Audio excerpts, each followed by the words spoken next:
Dice are rolling, darkness falls. Inside the GM Studios halls. Tabletop games where nightmares creep. In a realm where sanity is lost and weak. Welcome to the abyss where dreams shatter. Inside the GM studio, nothing else matters. Blood and chaos, the dark arts unfold. In the realm of role-playing, where legends are told.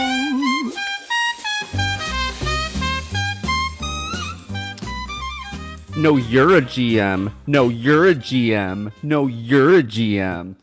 Welcome back to Inside the GM Studios side question episode where me and my co-host field stupidity from the internet and attempt to polish it up. I am your host, David.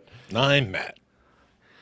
So, for the uninitiated, it's just going to take the roll of a D20. And, you know, if you play in games where the D20 is not standard, just imagine it's a different D10 or a D6 It's one of or those whatever. other dice, but with 20 sides on it. Yeah, it's like that. See, this could be a roll of a D10, D8, D6, D4. I get a 3 today. All right, 3. There's no D4 systems that I'm aware of. I mean, I'm sure there are. Triangle. Oh, the triangle. Triangle Yeah, the triangle. yeah, it's stupid. All D4s. What So a dumb. what a shitty game that was so much fun. Yeah. Oh, I'm excited about this one. I hope this one isn't a dud. If this question is absolute shit, I'm gonna be pissed. I saw this title and it got me really excited. Ooh, this is so cool because I just added this like last weekend, and I was like, ooh, I hope we get to this one at some point. And we did. We did. You fucking rolled perfectly. All right, hold on. Let me move this over here. Jesus Christ, man. All right. You're going to read it and hate it. You're going to be like, what? That's not what I thought Oh, I'm gonna it be was. so pissed if it's a shit question. All right. So this one comes from Dicefell on our Ask Game Masters with the title, "What do you like about RPG events?" Oh, this is really short. Oh, man. All right. Hail, fellow adventurers. We have a question for you. What makes a tabletop RPG event something that you would want to visit and be part of? A weekend dedicated to various RPGs such as D&D, Call of Cthulhu, and etc. And to be honest, we want to improve and make gaming events even better. All answers are welcome. Okay. So this is like a convention or a meetup I was or expecting something like that? maybe a little bit more, but this is short and sweet. Okay, I gotcha. Sure. I'll probably have to defer to your judgment more. See, Mostly I gonna really be wanted to know what academic. I really want to know what you would like at a gaming convention. If I invited you to a gaming convention, what would be like? I want you to name like 3 things that you would really love to see there. Yeah. The first thing that I would be, And the bar in the hotel doesn't count. no, I know. At the convention, yes. Yeah. The first thing that I would hope is that there are people there that have the following characteristics. They're enthusiastic to be there. They're curious about other people's games, how they run certain things, and are interested in kind of sharing maybe more creative aspects of how other people play. So I guess the goal would be that if you're playing with a bunch of strangers or even a bunch of people that you know that are kind of disparate, that you get a pretty big melting pot and ensure that everybody is kind of coming at it with the same attitude. That would probably be the first thing, is that I would want to make sure that it isn't you have some OSR fanatics and some narrative genre fanatics, and they're just going to clash, or they need to silo themselves off, and that everybody would kind of come into it with an open idea as to like what the game can be. And then if you needed to kind of go, okay, like some people have different sensibilities. You people kind of like this over here. Maybe we should establish a group of people so everybody knows what they are getting and that they're getting something that they like. We both talked about the fact that like we've played in games before, and it's like, look, if it works for you and it's fun for you, then great, I'm happy for you. But just because I'm like open and curious about how you play doesn't mean I'm gonna like it. And Right. so It doesn't mean I want to yeah, have a conversation about it with you.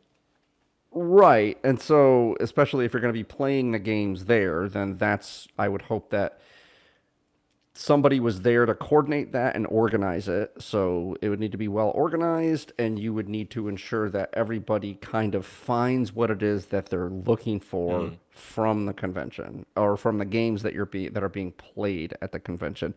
Does that typically go that way, Matt, or is it like a bunch of chickens with their heads cut No, off? it's a bunch of chickens with their heads cut off. Depending on the size of the convention, especially when you get to like Gen Con size or Dragon Con, Emerald City Con, all that.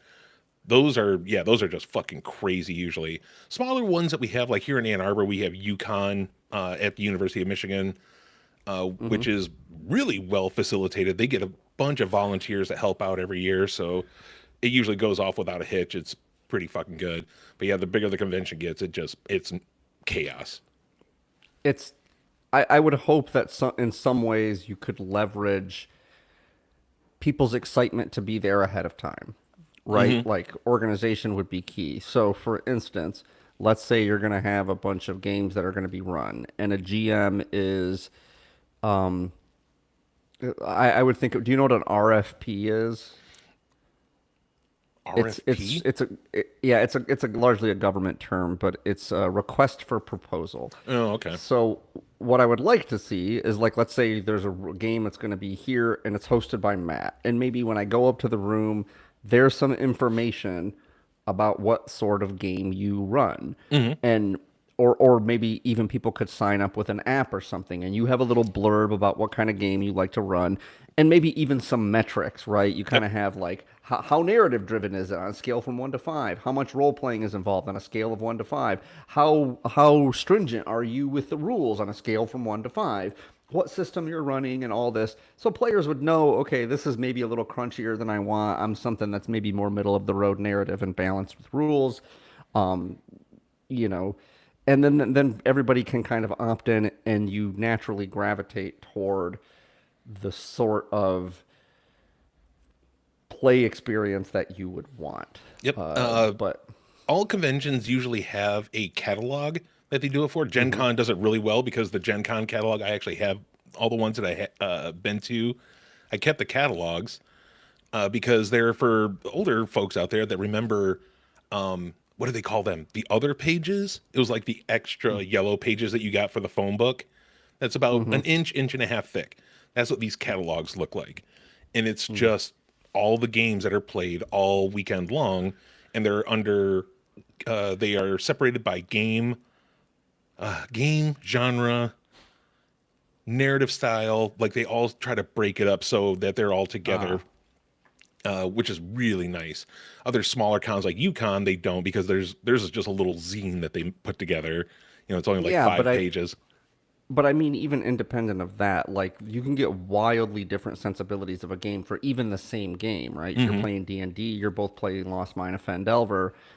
You could get greatly different interpretations, and I want to know that the people that I'm sitting down at the table with, if I don't already know them, that they're going to be the kind of people that share my sensibility about the game, because otherwise it drags the game down. And Yeah. the GM is going to be running a certain style of game. Yeah, I don't know hopefully how the to quantify GM. that. Yeah, hopefully the GM, if the company doesn't write it for you, you write a description of your game that you're going to be running that weekend, and you submit it.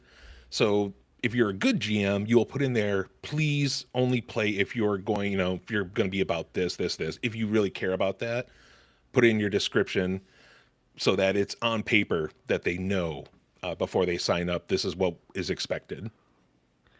Yeah, I would also hope that the people that are there would try to stay focused on what it is that the convention is centered on, right? I always have a worry with part of the reason I haven't like forayed out into like playing at other game shops and stuff is that sometimes it seems as though gaming is some sort of vehicle for people to, I don't know, air their personal baggage, to get on a soapbox about political opinions, to whatever. And I don't know about you, but that stuff just kind of goes like, okay, like that's not really what this is about. I don't really want to get into. We're here because of a shared hobby, and to presume that this is something outside that scope of that hobby right away, it seems like something that might make me a little apprehensive about interacting with new people. Um, and so that's something that I would hope would be kind of part and parcel. Like mostly I'd be concerned with the sensibilities of the players and the GMs and how well organized the particular event was. I'm with you. I think if it's our first time meeting and we're gonna play this game together, hell, I don't even think if it's under like the 15th, 10th to 15th time. If it's under that, I go by bar rules. No religion, no politics. You know, just leave it at that. Let's just sit here. We're gonna play a game. Gonna have fun. You paid to be here. Don't ruin it. Okay. Yeah, and it's just a matter of different sensibilities about stuff. I get that some people are that way, and that's fine, but I would want to be armed with that information so I could decide whether to opt in or opt out. Oh, for sure. What are some of the things that you would like to see, like to attend, like panels or even lectures or anything like that that you would like to see? Because those are also big draws at some of these game cons. Yeah, yeah. I mean that kind of plays into what my next point was going to be, which is like I think something like a con is a great opportunity to explore things that you wouldn't otherwise want to commit an entire campaign or session to, especially because if you have players that are, you know, I don't know, maybe you always wanted to run like an Al Qadim style Arabian Nights campaign. And all of a sudden you but see you it don't in know that that you're catalog, you see somebody did it. You're like, oh, for that one night, I can do it. Yeah, yeah, or maybe you're running the game and you're not certain that your players are kind of up for that, and you don't know how it would go if it were run. But it allows you to kind of, it's a lot like going to a buffet, I would imagine. You just try a little bit of everything, see what it is you like, and explore maybe new mechanics, maybe stuff like that. I would think that panels would be good for similar to kind of like what we aim to address on this podcast, like just plenty of things that circle around the whole idea of gaming that can come up as problems, can maybe you could refine and iron out, different lectures or workshops on how to maintain pacing, how to, you know, create narrative voice, how to, you know, how do you deal with problem players at the, you know, table or whatever. Plenty of these things could be very informative, and they'd be a wide swath of topics that hopefully would interest people to help them. I would think the whole idea, in addition to having fun, would be to kind of like sharpen your skills as a player, sharpen your skills as a DM. Maybe not even skills, maybe you're just learning about some aspect of the rules that you didn't know how to handle, or, you know, toying around with the idea of a different campaign setting, a different genre, a different theme, how to introduce certain types of things into your game that might or not always get the emphasis. For us, that's always been like romance. There's never been really any romance in any of the games that I've Yeah. run, and I don't really know how to handle it in a way that's adult but not stupid. And so, at the very best, it just kind of like, you know, is this something my players have an appetite for? And it's like, not really. So, topics like that don't get talked about a lot or don't get a lot of attention due to them, it's fun to crowdsource those ideas from other people, which is exactly what these questioners on the internet are doing, right? They're crowdsourcing something, and you do that in a very narrow band of people that you can interact with, and you have some idea whether they share your sensibilities. And if you just get enough ideas, you're likely to come away with a lot of good ideas that can probably reinvigorate your campaign, maybe reignite a spark of a, you know, gamer genre that you're kind of floundering on, or get you to dabble into a new, you know, concept that you hadn't done before. I think that's a pretty big value. I think one panel that I would love to see out of the, I've only been to Gen Con 3 or 4 times, and I've been to the other cons. UConn, I've been there like 5 or 6 times now, but of the big ones, I've only been there like once. Whenever there's panels, one that I've always wanted to go to would be like a game design panel, but there's never one going on. Because I think the more that we learn about game design, the more you can come up with house rules for your own game. Yeah. So you can pick up any system, and as long as you are proficient in game design, you should be able to work something out so that you don't bust the complete game. Yeah. But I don't know. Maybe it's just they happen when I'm not at the other conventions. But I've never seen I've seen the closest thing I've ever seen is how to self-publish your own game. Yeah. But there's no game design. It's yeah, I would really like something like that because from what I've seen and from what I've gathered, trolling and tromping around the internet, I would like it for somebody that actually has a modicum of authority in this particular arena to detail exactly what the implications are for like house rules and home brews because it seems to be an incredibly common thing Yeah. that home brews are a thing and people seem to not they seem to take them fairly lightly and the general discourse and narrative around all of this is just like, hey man, whatever works for your table and whatever it is that you like. I mean, no one's going to tell you how to run your game. No, I get that. But if someone's not a game designer, like you and I are not game designers, and I've been playing this game a decent portion of my life, and I like to think I have a pretty good idea of kind of how to tinker with things. And obviously, I have plenty of house rules myself, so I'm not poo-pooing them. But no one ever really codifies in your mind what you're doing when you do that and what are the downstream consequences, what are the long-term effects, what are the implications for your world, and is that something that you ought to think carefully about? And it probably is. I don't hear very much discourse around that. There's always like, I've been designing games for 20 years and I wrote all these rules and designed this game and this. But, like if you just think that what I wrote is broken, then feel free to change it because, you probably know better. It's like, but you really don't, right?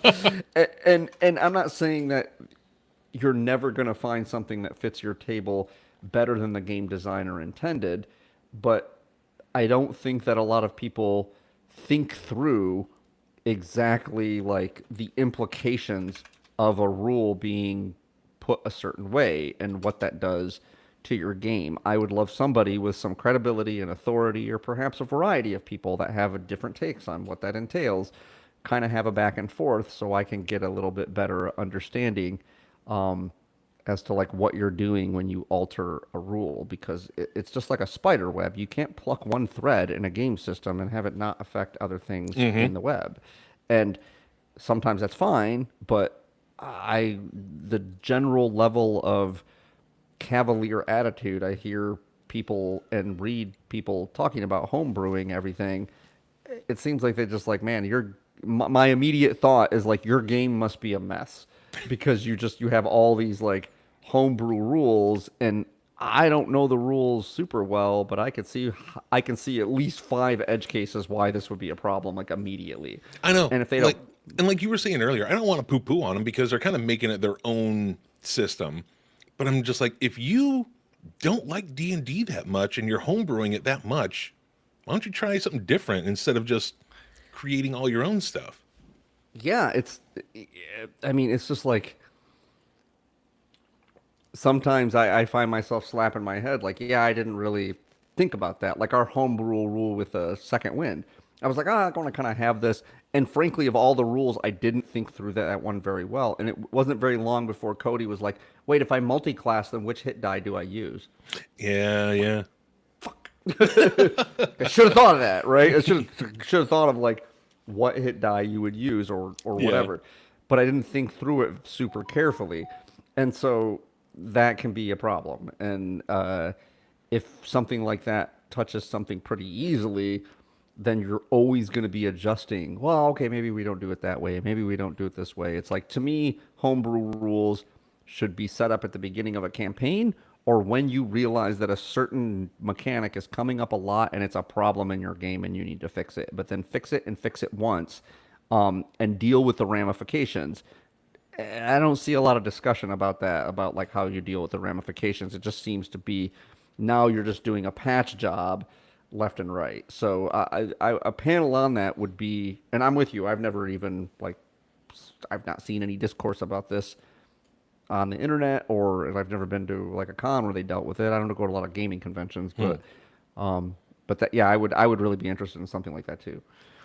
For me, the big points that I want at a convention, other than, of course, plenty of games to play or run even, when I'm going and walking the floor, or if there are events that I want to attend other than panels, because I always want to go to so many panels, but they, unfortunately, I always get stuck on the floor doing something else, playing demos and whatnot.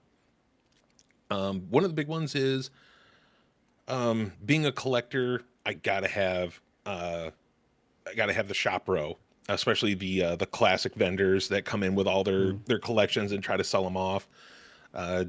That's always one of my favorite things, is to go through old books.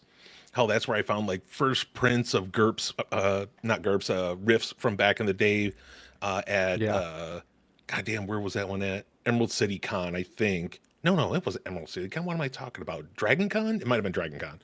It was down in Indianapolis. That's all I know. But that would be Gen Con. So maybe it was Gen Con.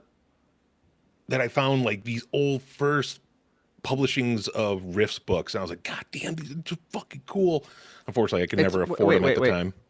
Wait, hold up. Gen Con is in Indianapolis? Yeah. But doesn't the Gen stand for Geneva?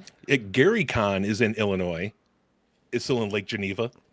Yeah, but Geneva is in Wisconsin, not Yeah. Illinois. Or not Illinois, So, Wisconsin, yes.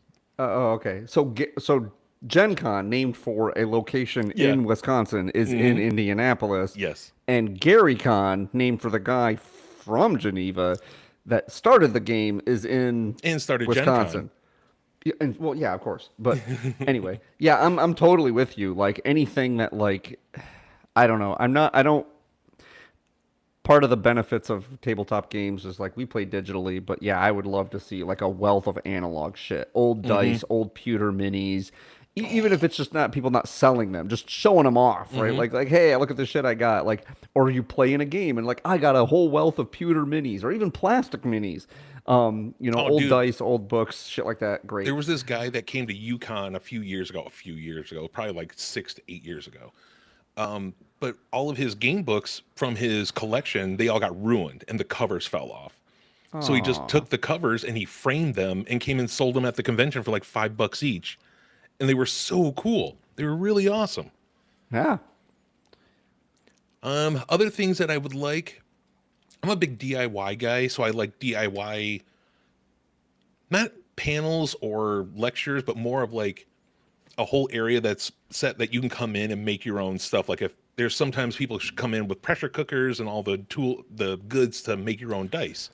So you can come in, make your own dice, come in, maybe they're doing like a writing instruction study or something that you can come in and they give you a bunch of tools. Did you say pressure cookers? Yeah. What would Pressure a pots. pressure cooker to make dice? Yeah, so when you put them in, it's a vacuum chamber, so it just sucks all the bubbles out when you put them in the molds. Oh, in the mold. I was like, why would you? Okay, I get it. I get it now. I was like, at first I thought you were talking about, I thought you meant to say 3D printer, and I was No. like, pressure cooker?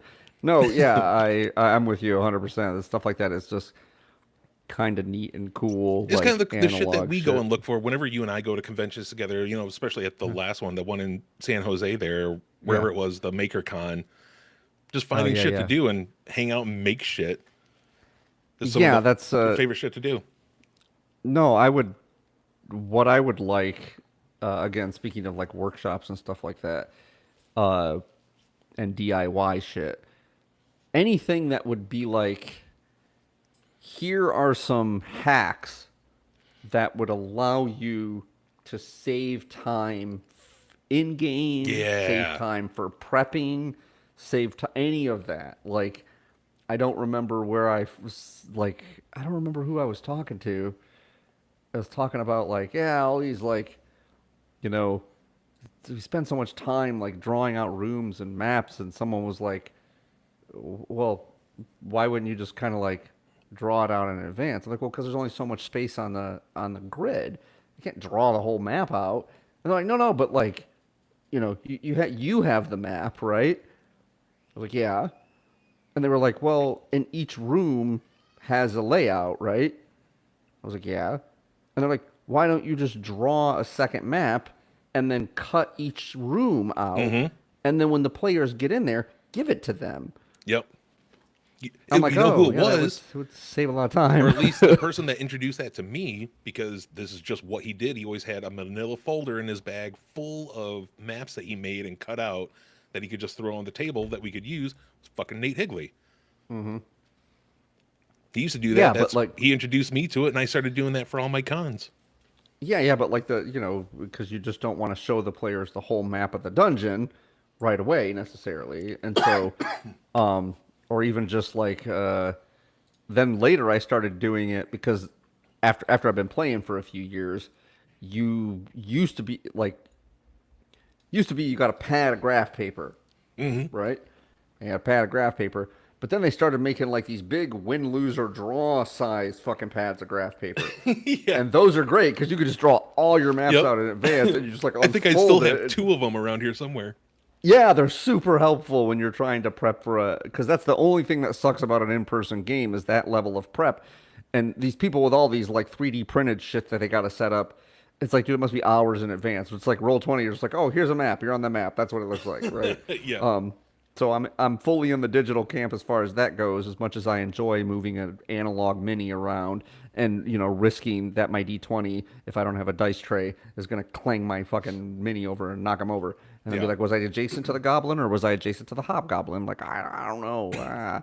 Anyway, yeah, I would love people to kind of share their little life hacks because workshops. so many of those things, so many of those things that I've just built up over the years have just kind of become part and parcel for how I run a game. Like even just little narrative devices like travel montage, we've talked about that before, where it's like you solicit something from a player, or even just kind of how to manage the pacing of an encounter, rotating through players and like asking them pointed specific questions and kind of, just because you can get bogged down so quickly with so many things, and each minute is precious if you're playing a game. You don't want it to feel hurried, but you also don't want to feel like you've been shopping in the, weapon store for like an hour of in-game real time. It's like, I don't need that. So, I got a question for you. Let's see if you think this would be a good idea.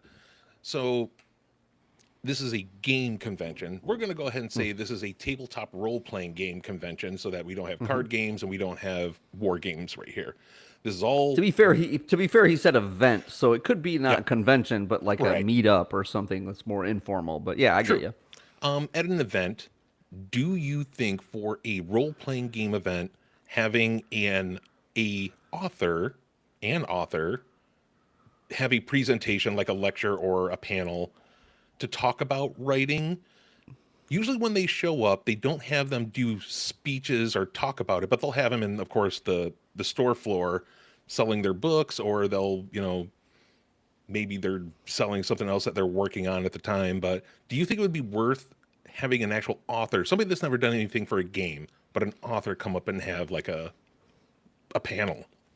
On one hand, I think how much I am always kind of on about pulling in narrative techniques into games that are techniques in other avenues. But here's the problem: is if this person isn't inclined to run games, they likely don't know where certain narrative devices are appropriate. You would need somebody that is a writer or an author that also designs games, or at least runs games. Like That's a what game, I was going to say. Yeah, if they were yeah, at like least, at the time, at least running something, that would be good.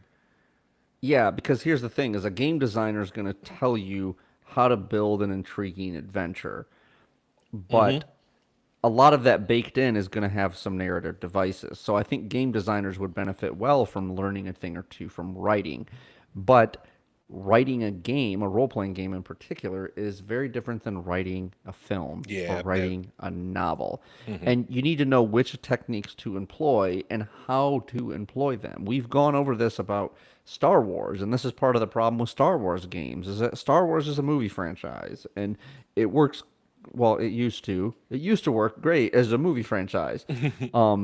And but it doesn't really work. It's not really conducive to kind of gaming as much as other genres are. And so you need to know what threads and what techniques to pull on in order to kind of employ them properly. Where I think an author would be useful is if they were speaking on a particular aspect, a particular topic, whether it's pacing.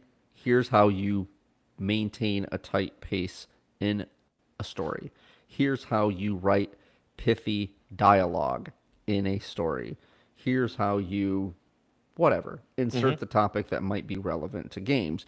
But certain things, like how to write,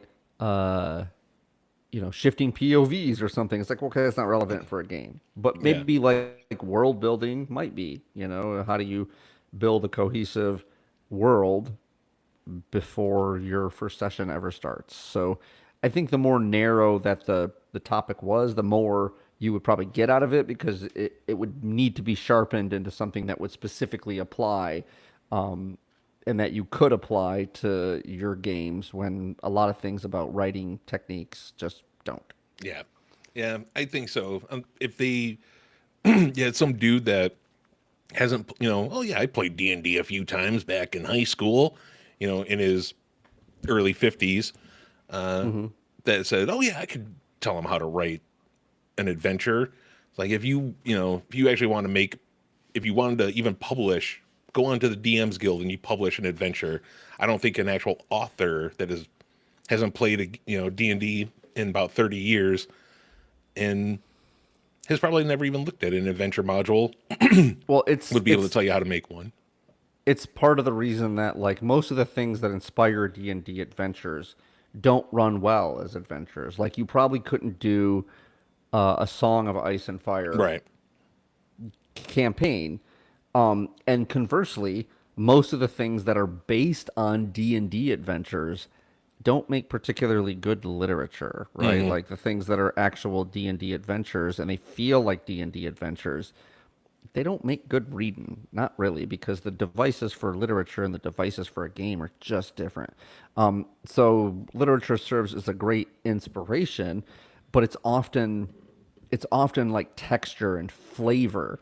I think game masters would benefit a little more from the craft element, like not just texture and flavor, but like what is a particular writer doing that could transfer well to a game.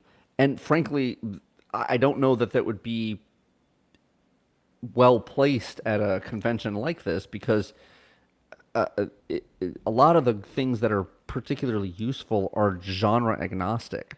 And so, for instance, if you want to learn about pacing, you don't read fantasy books. Not really. Because fantasy books have terrible pacing. There's so much world building and bloat up front. You want to learn about pacing, read like a spy novel, something espionage, something thriller related. Yeah, something under 500 pages. Just in general, like, or read old detective novels from pulp detective novels from the 40s, right? They can teach you something about how to pace a story, but because it's like, why is this detective writer at a fantasy RPG convention? If you want to learn about pithy dialogue, you're better off to read Quentin Tarantino screenplays than you are to read anything fantasy related. It's not like Frodo and Sam have all these like pithy exchanges back and forth, right? So that's probably part of the problem, is that's something that would probably make a pretty good workshop in its own right. How to pull from sources that are not necessarily within the genre of the game that you're running, and how do you learn things from other genres, because every genre does something particularly well, the people that are good at it. And you can incorporate any of those into any kind of narrative and make it better. So I got one for you that actually it transfers over quite or translates quite well. If you are a Call of Cthulhu player, H.P. Lovecraft, his because everything he wrote was a short story or an article. So, yeah, and as you read it, his pacing is built almost as if the game is right there.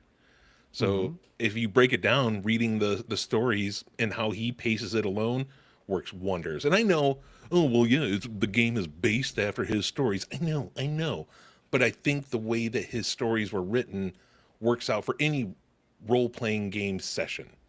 Like as David was talking about with pacing and how the story could progress, I think that the way that he's done it is done very well when in translation to games. But this question turned out to be better than I thought. I was really hoping that it wasn't shit. It didn't turn out to be complete shit. I don't think it turned out to be shit at all. I thought it was a good question. So yes, thank you. Thank you for not letting me down, question. But I think that's going to be it for this episode. Unless you got anything to end on there, David? Yeah, no, fuck it, I got man. Let's nothing. just keep it with a good